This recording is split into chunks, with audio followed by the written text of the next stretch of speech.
سنت کے مطابق جو ہے، اور 3 مرتبہ اعضائے وضو کو دھو، انگلیوں کے درمیان خلال کرو، اور خاص کر کے پیر کی انگلیوں کو، اور تیسری بات یہ ہے کہ ناک میں پانی چڑھانے میں مبالغہ کرو، شدت کرو، یہاں تک کہ سوائے اس کے کہ تم روزے سے ہو۔ اور جو ابو داؤد میں روایت ہے اس میں اذا توضأت، جب وضو کرو تو کلی بھی کرو۔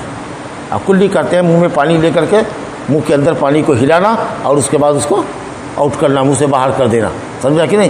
تو یہ کلی کرنا اور ناک میں پانی لینا، اگرچہ چہرہ دھونے کے اندر داخل ہے لیکن الگ سے نبی صلی اللہ علیہ وسلم نے فرمایا ہے یہ بات، اس کا مطلب یہ ہے کہ ناک میں پانی ڈالنا، کلی کرنا واجب ہے، یہ چہرے کے اندر داخل ہے۔ قرآن نے جو کہا فاغسلوا وجوہکم اذا قمتم الی الصلاۃ فاغسلوا وجوہکم، جب نماز کے لیے کھڑے ہو تو اپنا چہرہ دھو، نماز کا ارادہ کرو تو اپنا چہرہ دھو، تو چہرے میں کلی کرنا، ناک میں پانی ڈالنا داخل ہے، لیکن الگ سے یہ حدیث اس بات کی اور تاکید کر رہی ہے کہ بغیر کلی کیے ہوئے اور ناک میں پانی لیے ہوئے وضو آپ کا نہیں ہوگا۔ چلیے سر،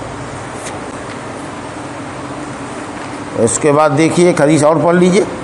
حضرت عثمان رضی اللہ عنہ کہتے ہیں ان نبی صلی اللہ علیہ وسلم کان یخلل لحیتہ فی الوضوء، نبی کریم صلی اللہ علیہ وسلم وضو میں اپنی داڑھی کا خلال کیا کرتے تھے۔ اخرجہ ترمذی شریف میں یہ حدیث ہے، اور ابن خزیمہ نے اس کو صحیح کہا ہے۔ تو معلوم یہ ہوا کہ حدیث حسن ہے اور داڑھی میں خلال کرنا چاہیے۔ نبی صلی اللہ علیہ وسلم کی داڑھی لمبی بھی تھی، گھنی تھی، چوڑی تھی، سمجھا کہ نہیں؟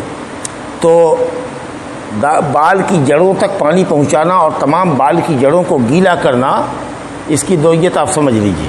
اگر غسل جنابت ہے، آپ کا ناپاکی کا غسل ہے، یا عورت حائضہ ہے غسل کر رہی ہے، سمجھا کہ، یا جنوبیہ ہے ہم بستری کے بعد غسل کر رہی ہے، تو ہر بال کی جڑ بھیگنی چاہیے، سر سے لے کر جہاں جہاں بال ہے سب کی جڑ بھیگنی چاہیے، کوئی بال کی جڑ خشک نہیں رہنی چاہیے۔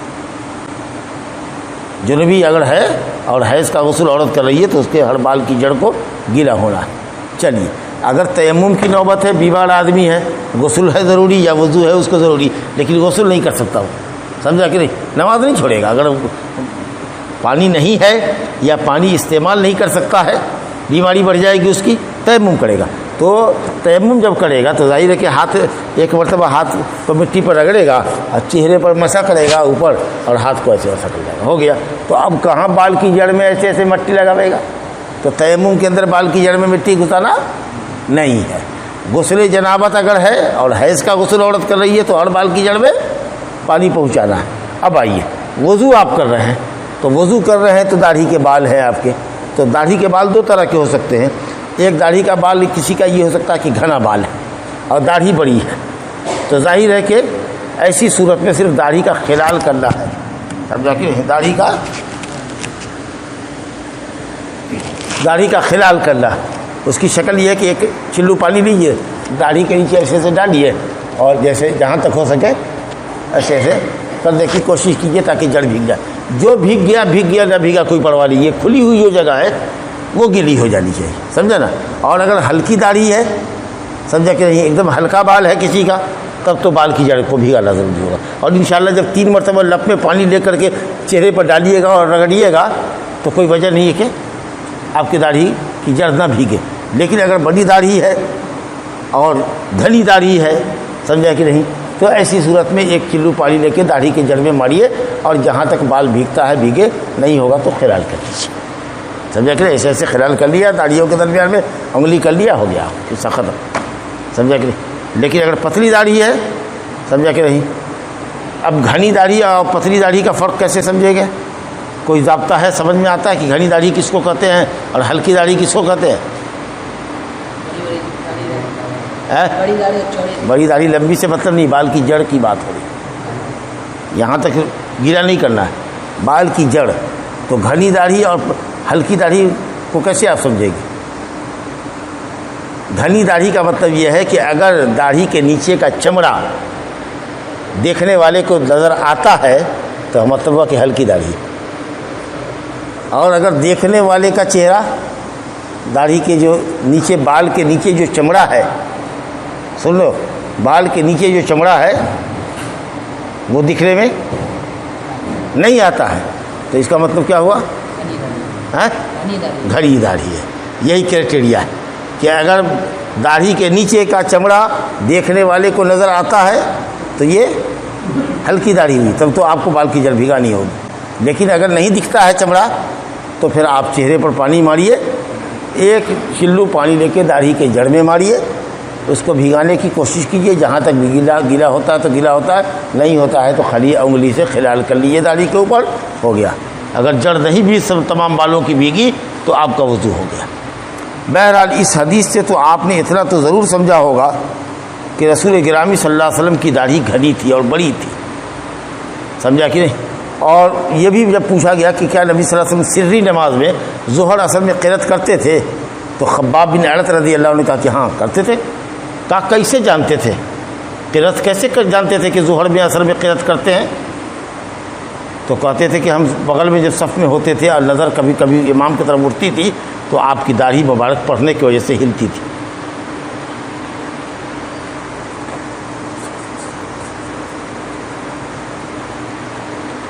پڑھ دیا سورہ فاتحہ پورا، داڑھی دیکھا ہلا۔ اور ہم سے بھی اگر گھڑی داڑھی ہو اور لمبی داڑھی ہو تو ظاہر ہے کہ جیسے آپ جبڑا ہلائیں گے وہ داڑھی ہلے گی۔ تو دیکھیے صحابہ کہتے ہیں کہ ہم ظہر اور عصر میں نبی صلی اللہ علیہ وسلم کو قرآن پڑھنے کو نماز میں اس طرح سمجھتے تھے کہ آپ کی داڑھی مبارک کھلتی تھی، تو نبی کریم صلی اللہ علیہ وسلم کی داڑھی تھی۔ اور نبی صلی اللہ علیہ وسلم نے حکم بھی فرمایا، سمجھا کہ نہیں؟ قص الشواری ورخ اللحى، مونچھ چھوٹے کرو، مونچھ چھوٹی کراؤ، داڑھی بڑھاؤ۔ اور کہا وہ خالف المجوس، آتش پرستوں کی مخالفت کرو۔ یہ جو آتش پرست ہے، یہ جو آتش پرست ہیں، آگ کے پجاری، یہ ڈرمنڈے ہوتے ہیں، کفار ڈرمنڈے ہوتے ہیں، سمجھا کہ نہیں؟ تو یہ کس کی مشابہت آپ کر رہے ہیں؟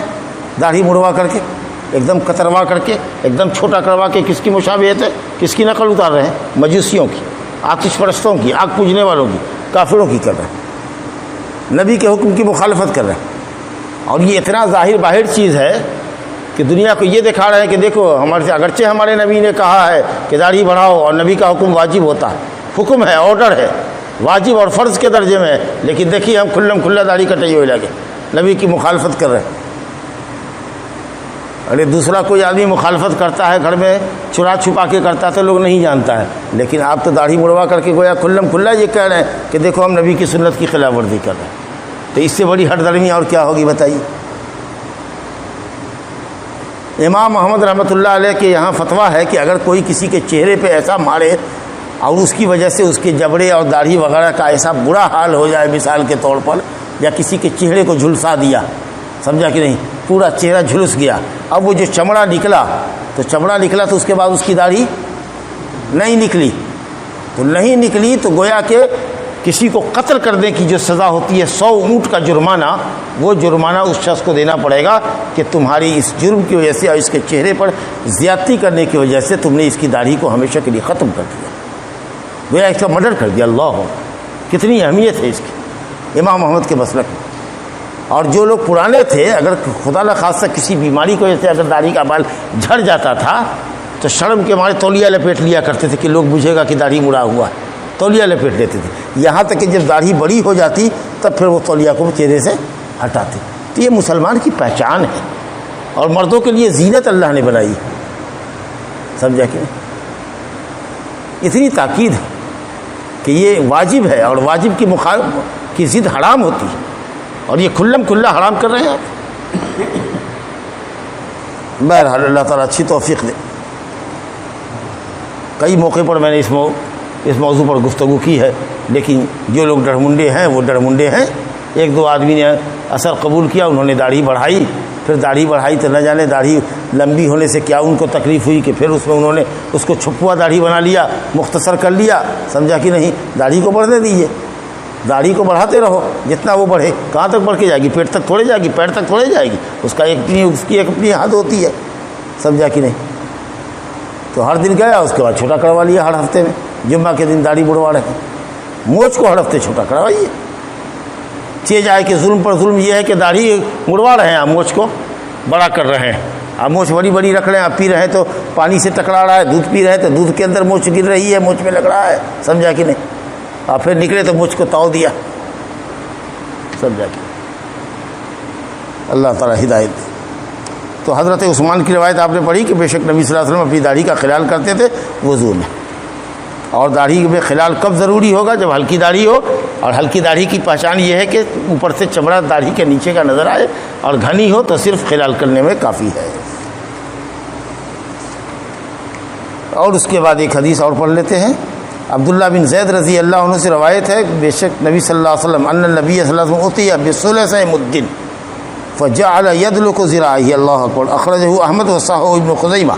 وعنه رضی اللہ عنہ انه رأى النبي صلی اللہ علیہ وسلم يأخذ لأذنيه ماء غير الماء الذي أخذه لرأسه، اخرجہ البیہقی وهو عند مسلم من هذا الوجه بلفظ ومسح برأسه بماء غير فضل يديه وهو المحفوظ۔ اب یہ دیکھیے اصل مسئلہ ہے، سمجھ لیجئے گا۔ عبداللہ بن زید رضی اللہ عنہ کہتے ہیں کہ نبی صلی اللہ علیہ وسلم کے پاس ایک مد کا 2 حصہ پانی لایا گیا۔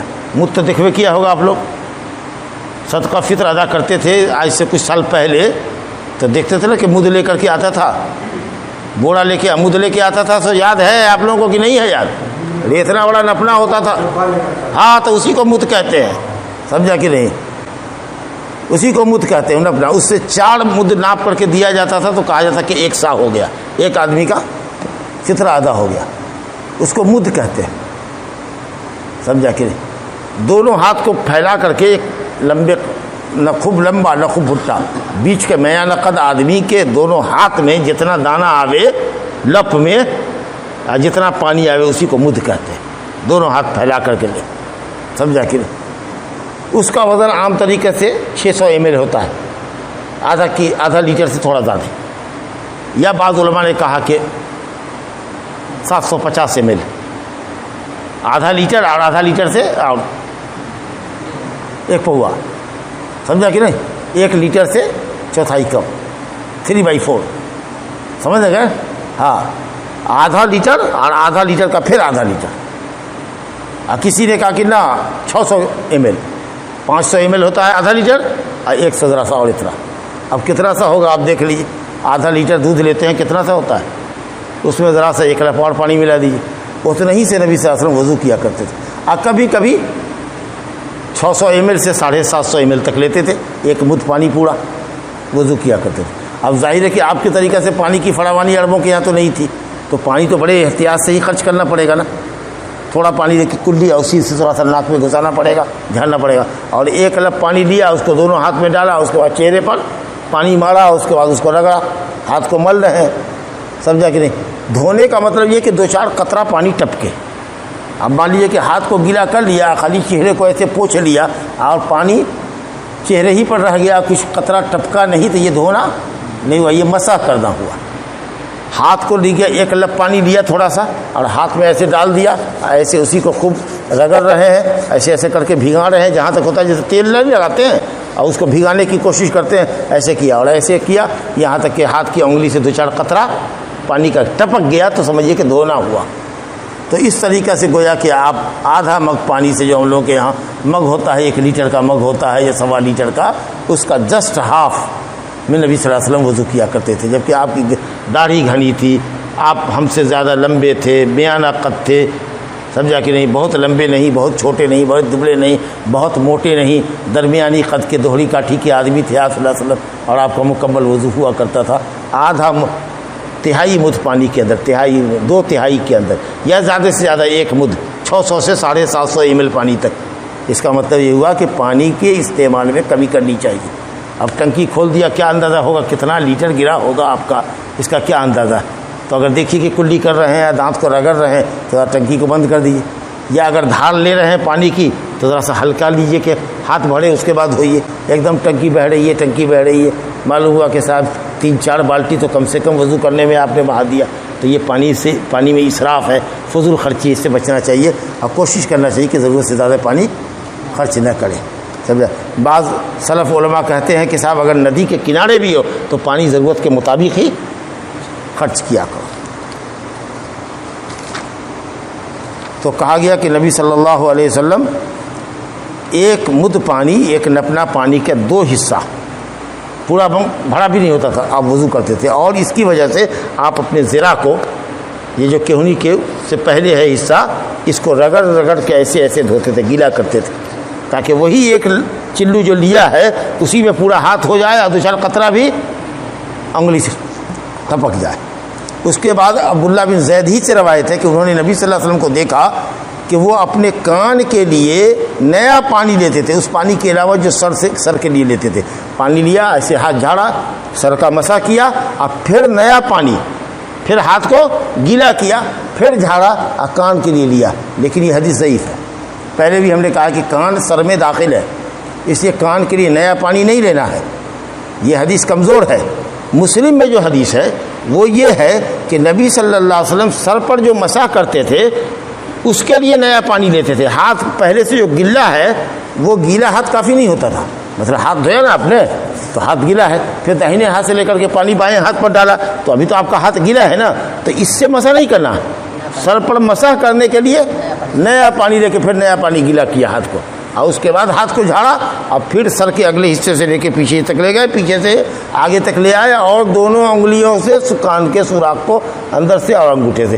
کان کے لیے نیا پانی نہیں لینا ہے، سر کے لیے نیا پانی لینا ہے۔ گویا کہ سر پر مسح کرنے سے پہلے جو آپ نے ہاتھ دھویا ہے، اس ہاتھ دھونے کی جو تراوٹ آپ کے ہاتھ میں باقی ہے وہ کافی سر کے لیے نہیں ہوگی، آپ کو سر کے لیے الگ پانی لینا پڑے گا، اور یہی اس حدیث کا صحیح مفہوم ہے۔ ھذا وباللہ التوفیق، وصلی اللہ علی نبینا محمد وآلہ وصحبہ۔